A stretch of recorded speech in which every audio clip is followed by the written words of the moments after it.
Hey friends, coming to you today with another little video message that I hope helps the people who happen to hear it today or whenever. Um, I want to come to you with some messages that I get from spirits and things that I find that come to me during my sessions with people. But before I do that, what I'd like to do is I just want to take a moment to thank everybody who's watching this. Everybody who's ever come to get a reading from me, everybody who follows me on social media or reads my emails or what have you, I want to thank you for that.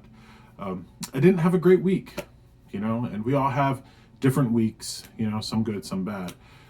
This last week was a little difficult because I'd had some people in my life who I considered friends attack me.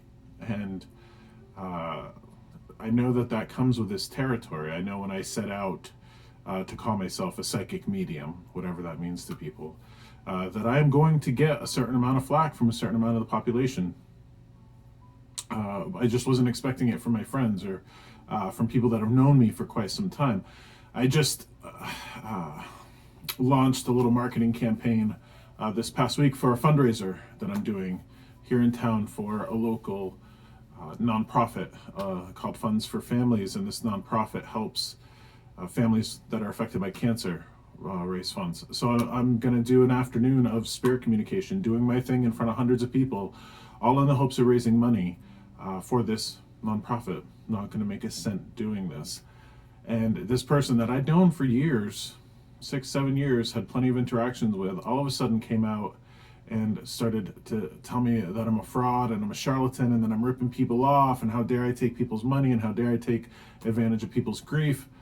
And I've developed a no tolerance aspect of this, whether it's somebody that I've known for some time or somebody that is a stranger. If you're going to ask me how dare I charge for the services that I provide, or how dare I do this, I'm not going to take the energy, and I'm not going to try to convince you that I got to eat too. My light's got to be kept on too.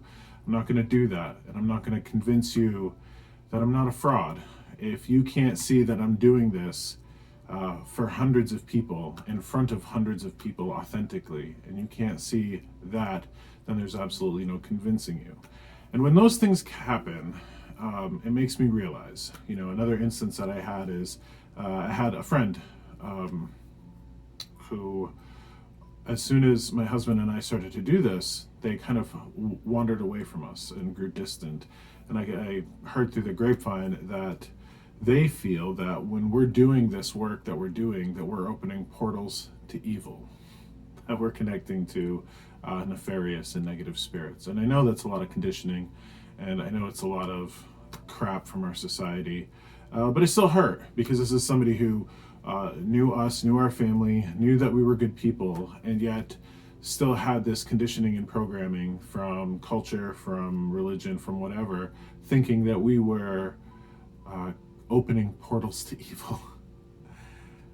These types of situations really confound me, and I guess it's because I didn't grow up with any sort of religion or any programming like that. But it confounds me because it just doesn't make sense to me. But it also really makes me appreciate and be grateful for the people that have the courage, have the bravery, have the wherewithal to surround themselves with people like me and my husband, folks that work with spirit in a way to help and uplift others. So first, thank you. If you're watching this, thank you very much. I really appreciate even just watching this and maybe sharing it with somebody that can benefit from it. So thank you. The other reason that I'm coming to you today is a message that I have from Spirit that I find very useful, and I hope that the people who hear it, and when they hear it through me, find very useful. Throughout the course of my readings, throughout the course of doing this, I find people bump up against others who don't have great character, don't have great qualities as people. And I'll give you an example. I had a little group reading the other day, and this woman came to me with some family members, and this woman's father came through to me. And this woman's father was very adamant about not liking her husband. And it's interesting that from the other side, the father said, "You should have booted his ass out a long time ago." And it was very hard for me to say that. Uh, and I said to this woman, I'm like, "Well, your father doesn't like doesn't like your husband, and he's saying that you should have booted his ass out a long time ago. Why is that?" And she looks right at me, doesn't miss a beat, and she's like, "Well, it's because he had an affair on me." And the father instantly said, "And she knows it's not the only one." I was like, wow. So, as you can imagine, some pretty tough things come through during readings, especially if these spirits and the spirits of our loved ones feel like it's the only time that they'd be able to say these things. The father just didn't end there. The father, from his perspective, wanted his daughter to know some stuff and wanted to know, bottom line, and ultimately, that it wasn't her fault that her husband had an affair. That's something that, of course, is a tragic happenstance. It's tragic when those things happen. Yet, it's very important for this woman and whoever else this happens to understand that it's not their fault. The father wanted her to know that it wasn't because she wasn't beautiful, and it wasn't because she wasn't a good wife, and it wasn't because she wasn't there. It's that her husband had a certain set of spots as a leopard, and those spots weren't ever going to change. And she shouldn't blame herself for those spots. Now, this is where the message comes through from Spirit. Spirit loves to communicate in images and in similes and metaphors. So I had to ask this woman, and I said to her, I go, "Well, you're familiar with the ocean tides coming in and out, right?" And she goes, "Oh yeah, I love the ocean." I go, "Okay, so you've seen low tide, high tide, low tide, high tide, right?" And she goes, "Yeah." And I said, "Well, I want you to imagine that it's low tide, and the tide is out, and it's about to come in. And I were to say to you, hey, I want you to go down there on the beach, and I want you, all by yourself, to stand there, and I want you to stop high tide." You'd look at me like I was crazy, right? And she goes, "Yeah." And I go, "Well, I need you to look at it like that. You've got to understand that your husband, in and of himself, is a force of nature, and this part of him that, for whatever reason, has to step out is a force of nature." The father, it's interesting, I could tell what generation the father came from, because the father said it wouldn't matter if he was married to Christy Brinkley, he would still step out on her. And I thought that was really significant and important that she know that. I see parents, I see loved ones, I see people all the time who have living relatives and family members suffer from afflictions, suffer from addictions, suffer from pains. And the people sitting across from me, they suffer and they struggle because they don't feel like they're good enough brothers or parents or children or husbands or wives or whatever it may be. And whether it's infidelity or whether it's addiction or whether it's any sort of characteristic, people need to understand that those characteristics in and of themselves are a force of nature. And to stop those forces of nature, to stop them from happening, it would be very much like trying to stop the ocean tides from coming in and out. I'm not excusing people's behavior, I'm just trying to explain it a little bit, or they're trying to explain it a little bit and make it so people don't hold themselves so accountable. We have all had people in our lives who have less than admirable qualities, walk around and do things that are not of integrity or honor, and it's like they're controlled by something externally. And it is indeed a force of nature. Call it programming, call it whatever. It is a force of nature.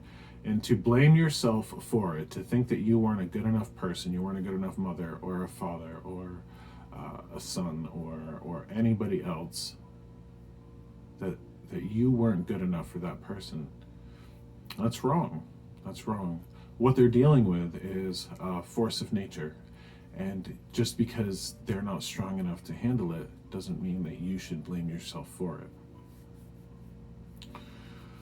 I have a lot of ancestors from the coast of England and the coast of France, and in between the coast of France and Germany and England is the North Sea. And it's actually something called Doggerland. Doggers were boats.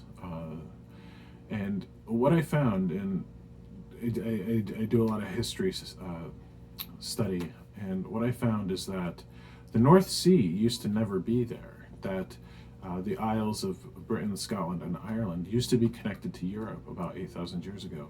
And I didn't know that until I started to do ancestry research and DNA research. And something happened about 8,000 years ago where the oceans rose up and they flooded slowly. I think the North Sea is about 90 feet deep, and they can drag the bottom of the North Sea and find shards of pottery and find teeth of saber-toothed tigers, really cool stuff like that. And what I found out is that it happened really, really slowly. Now what's interesting is that I'm a big believer in epigenetics. Epigenetics are related to genetics, and epigenetics is the study of basically genetic memory, that we all hold in us memories of things that have happened up to 14 generations past, and maybe even longer, who knows. But when the North Sea flooded, and when Britain, Scotland, and Ireland were cut off from the mainland of Europe, it happened very slowly. Now I want you to imagine all the people that would have had homes or settlements or villages where the North Sea is now. So we're taking that idea of high tide, low tide a step further. Imagine that they had villages or settlements, and then all of a sudden the sea started to rise slowly started to rise. And things started to get threatened. Livestock, villages, crops, things of that nature. And now you had to move, right? Those people might wonder what they did wrong. Those people might appeal to the gods or the greater spirits around them. But ultimately, there was nothing that they could do. And ultimately, because it was a force of nature they were dealing with, it wasn't anything that they were responsible for. And I like to think on that. Because we all have things in other people that affect us, but we also have things that are inside of us that are forces of nature. And sometimes it feels like we suffer from them. I have them just like everybody else does. I just want to make sure that you, if you're watching this and you've been afflicted by those forces of nature within or without, internally or externally, that you don't blame yourself for them, that you are the product of generations and generations and generations of people who have suffered from the same thing. It takes a lot to stop the tides. And it's not to say that it doesn't happen. Groups and groups and groups of people can come together with the right amount of resources and build dams and levees and things of that nature. But it takes a lot of people who know what they're doing. And it wouldn't be done by a single person. So again, let me stress to you, if you have these types of things in your life, from people that are around you or the things that are within you, please don't blame yourself. Do your best to seek help, but understand that there are forces of nature around us that are very, very hard to control. And I like to think on that when I suffer from the things that are hard to control within me. And I like to think on that when spirits come through and tell people, hey, your child's addicted to drugs, it doesn't mean you're a bad mom.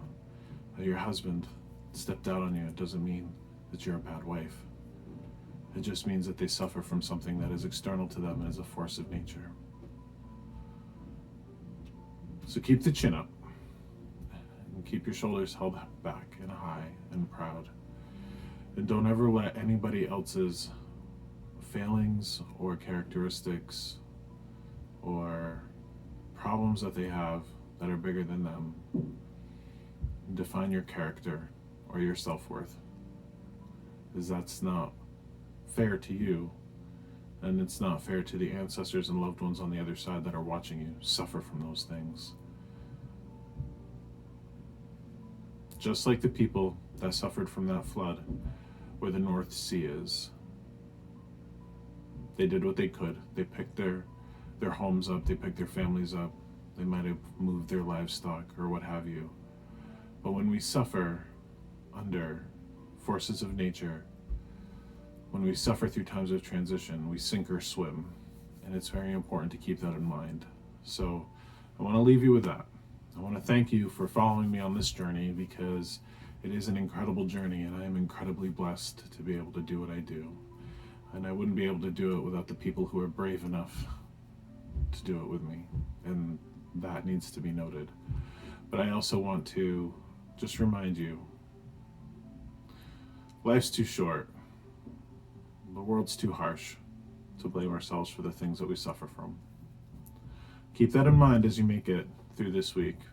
And as I plan on having a better week than last, I hope you do too. Thank you.